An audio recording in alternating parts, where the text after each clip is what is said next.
Bon, aujourd'hui on va regarder pour prendre les codes d'une crédence de cuisine. Pour ce faire, on a besoin de 3 outils, ou du moins 4. Une équerre, un mètre, un stylo, et bien sûr une feuille de papier. Donc pour commencer, il faut dessiner la crédence que vous allez mesurer. Ça me paraît logique.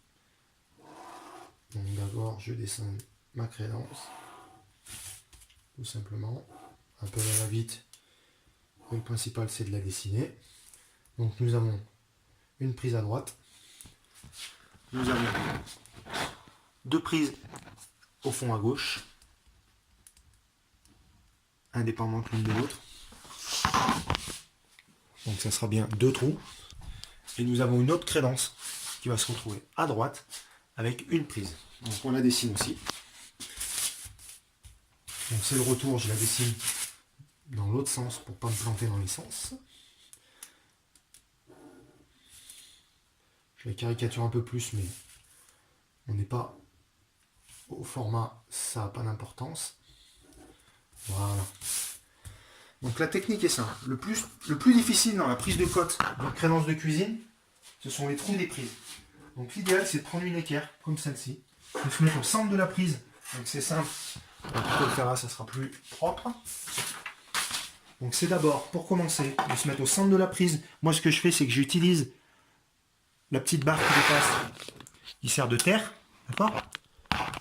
Et je fais un petit trait au bas du mur. Voilà, tout simplement. Ensuite, je me mets sur la suivante.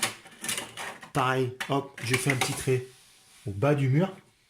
Voilà, bien au centre, au bas du mur, tout simplement. Ensuite, je prends la dernière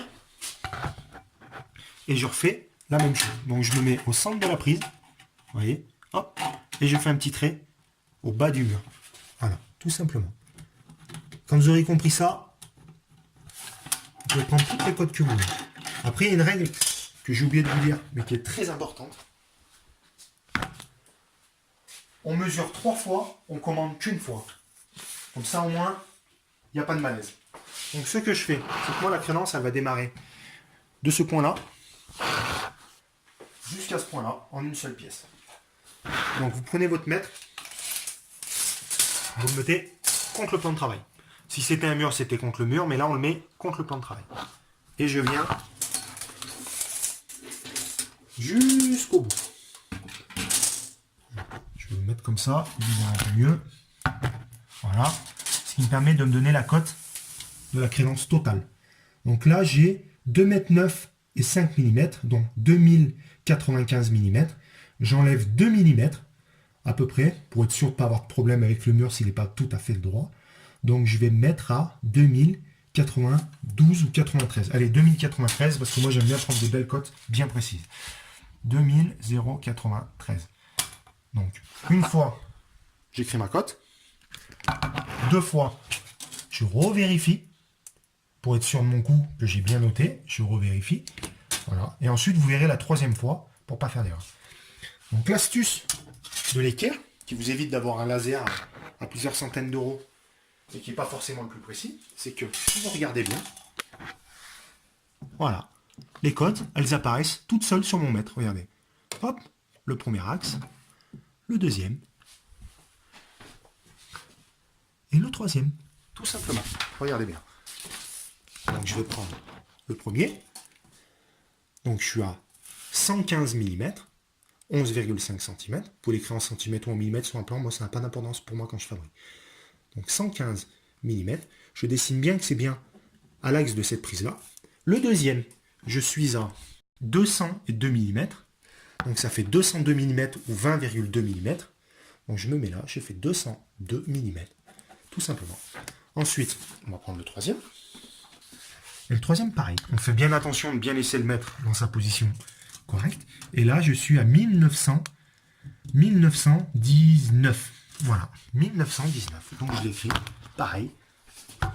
Excusez-moi, hein, la caméra bouge un peu. 1919. Et je fais, hop, regardez, axe du trou. Et puis voilà, je peux faire une petite flèche. Ça prend quelques secondes et c'est réglé. Ensuite, vous allez me dire, il manque les hauteurs. Donc les hauteurs, on range le mètre. Et les hauteurs, on a besoin, regardez, vous mettez comme ça, et vous mettez en face du petit trou. Et le petit trou, il est à 94. Bon, là, c'est un petit peu compliqué de le prendre. On se met bien en face, et à l'axe du trou, des petits trous là où il ne faut pas mettre ses petits doigts, on est à 94 mm. Excusez-moi, ça floue un peu, donc un peu compliqué. On est à 94 mm. 94 mm, donc 9,4 cm. Je vérifie, je ne sais jamais. Moi j'ai l'habitude, donc je vérifie pas trop, mais vous, je vous conseille de vérifier à plusieurs reprises. Donc 94 mm, tout dépend comment on regarde avec la caméra, c'est sûr, mais nous on dit 94 mm. Ensuite, je fais les autres pour être sûr. Parce que ce qu'il ne faut pas oublier, que elles ne sont pas forcément toutes à la même hauteur. Hein. Ce qui arrive assez régulièrement d'ailleurs. Donc là, et ben voilà, je suis à 100 mm, donc à 10 cm. Celle-ci, elle est à 100 mm. Et celle-ci, elle doit être à 100 mm parce qu'elle est bien alignée, mais on vérifie quand même. Donc on fait comme ça, on met une petite flèche. Excusez-moi, on ne voit pas trop mon dessin. On fait comme ça. Donc on met les hauteurs, 100 mm. Et la deuxième aussi, elle est à 100 mm. Ensuite, il me faut la hauteur de la crénence. Donc la hauteur de la crénence, de là à en bas, et de là. Donc ce qu'il faut faire, sur ces hauteurs-là, étant donné que vous voyez, il y a un meuble, deux meubles, trois meubles, c'est de vérifier la hauteur à plusieurs points. Donc tout simplement, on prend son mètre, on le pose à plat sur la crénence, on le pousse, on le pousse, on le pousse, on le pousse, et en haut on regarde. Donc on prend, hop, moi je l'écrase avec le doigt, et je suis à 47,5, non, 47,4 mm. Je me décale un petit peu, vous voyez, il y a le rebord du meuble, je revérifie, 0,4, et ensuite je vérifie à plusieurs endroits. À 47,4 ça passe. 47. Ah, là on est un petit peu plus bas. Donc là on va être à 47,3 mm. Et là on est à 47,3 mm. Moi je vous donne un conseil, prenez la cote la plus basse, n'essayez pas de faire des crénences un peu trop tordues, vous allez avoir du mal à les aligner après. Donc on est à 47,3 cm, donc ça fait 473 mm. Voilà. Ensuite, on va faire la suivante. Donc la suivante, il y a une particularité. C'est quand je vais mettre ma crénence, je vais vous montrer avec un échantillon. Quand je vais mettre ma crénence au mur, je vais avoir une épaisseur de verre au fond là-bas. Qui va faire, selon le support, entre 3 et 6 mm. Donc ce que je fais, c'est que je prends mon mètre. Et comme précédemment, je mesure. Bon là ça va être compliqué, mais avec la règle ça sera peut-être plus simple. Voilà. Je mesure l'épaisseur de ma crénence que je dessine. 5. Là on est sur du 6 mm, donc je vais mettre 7 mm pour pas avoir de problème. Je fais un petit trait. Bon là je vais peut-être pas abîmer le mur parce que la cliente ne la voulait pas, mais je vous la dessine quand même. Voilà. Et ensuite, comme tout à l'heure précédemment, je prends mon mètre, je le cale sur le bord du plan de travail, comme ceci, jusqu'à là, et je mesure la taille. Donc là, je suis à 64,7 mm, donc 647, voilà, tout simplement. La hauteur, je vais mettre la même pour avoir un côté esthétique homogène. Et ensuite, comme tout à l'heure, on prend l'équerre, on se met au centre de la prise, on fait un petit trait. Bon là je ne vais pas abîmer le mur de la cliente parce qu'elle ne veut pas une crénence sur ceci, mais ça vous permet de comprendre un peu mieux la façon de faire. D'accord?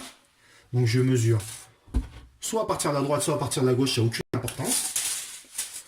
Idéalement c'est quand même à partir de la droite, mais après, ça c'est à vous qui le voyez, nous, ça ne change rien pour nous.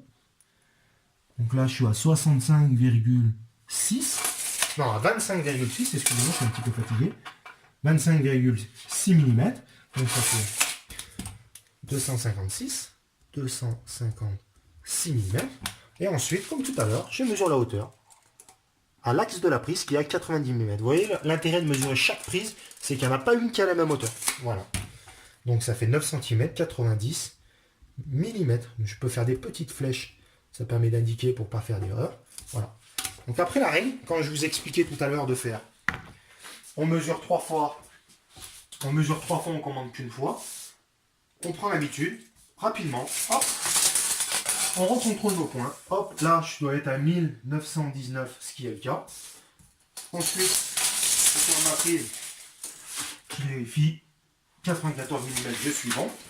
Ensuite, je revérifie ma largeur, 115 mm, 202 mm, hop, 100 mm, 100 mm, et je revérifie ma hauteur. Voilà. Je revérifie ma longueur totale de cadence. Voilà. Je vérifie celle-ci rapidement. 645.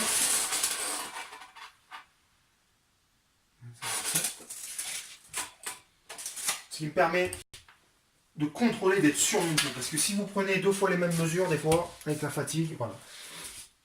Donc, quand vous avez fait ça, vous êtes capable de prendre toutes les mesures. Imaginons que je voulais faire ma crédence en 2 morceaux et la couper au milieu parce qu'elle était trop grande. Pareil, je fais un petit trait où je veux qu'elle s'arrête, à l'axe d'un meuble ou autre. Comme ça, je fais un trait. On va vous le montrer sur le dessin. Imaginons que je veux la crédence en 2 morceaux, comme ceci. Bah, tout simplement, je prends mon mètre, je mesure le premier point, 92 mm, 90 mm et 2 mm, 90 cm et 2 mm, excusez-moi, je suis un peu fatigué, donc ça fait 902. Et ensuite, la suivante, j'ai juste à prendre de là, de mon trait que j'ai fait, au bout,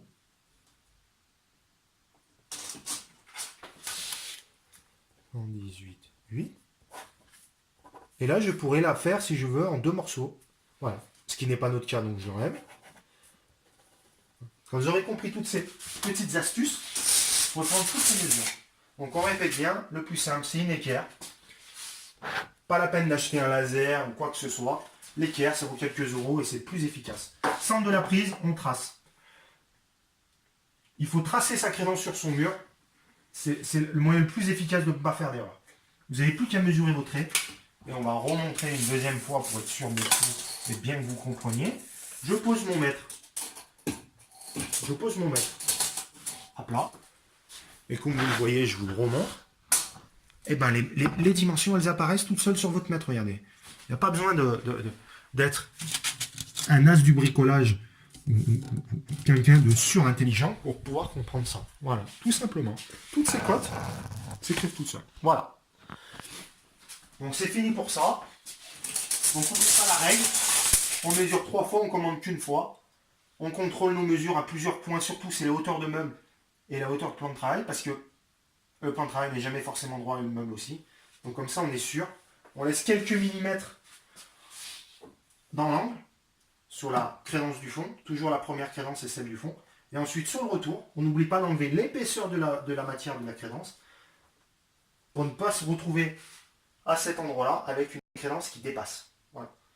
Donc si vous suivez ces règles simples, vous ne pouvez pas vous tromper sur la prise de cote de votre crédence. Voilà. Ah, petit point que j'ai oublié. Toujours vérifier. Faire attention à cet aplomb de meuble, à cet aplomb de mur là. Parce qu'imaginons que votre mur soit tordu comme ça, je dis une bêtise, je caricature, hein, soit tordu comme ça, et ben là vous vous retrouvez avec une crédence qui va venir taper d'un côté, mais pas aller dans l'autre. Donc vérifiez bien. Moi je prends une équerre comme ça, je vérifie, ça se voit visuellement. On est bon, on n'est pas bon. Voilà. Avec les couleurs, c'est un peu compliqué de regarder, mais ça vous permet de contrôler que votre mur soit bien droit, quoi. S'il ne l'est pas, prenez l'habitude d'enlever quelques millimètres, voilà. Et c'est tout. Quand vous aurez compris ça, voilà. Là, prochainement, j'essaierai de faire une vidéo différente, avec plus de murs, qui vous permettra d'avoir plus de détails dans la prise de camp. Voilà. Merci à vous.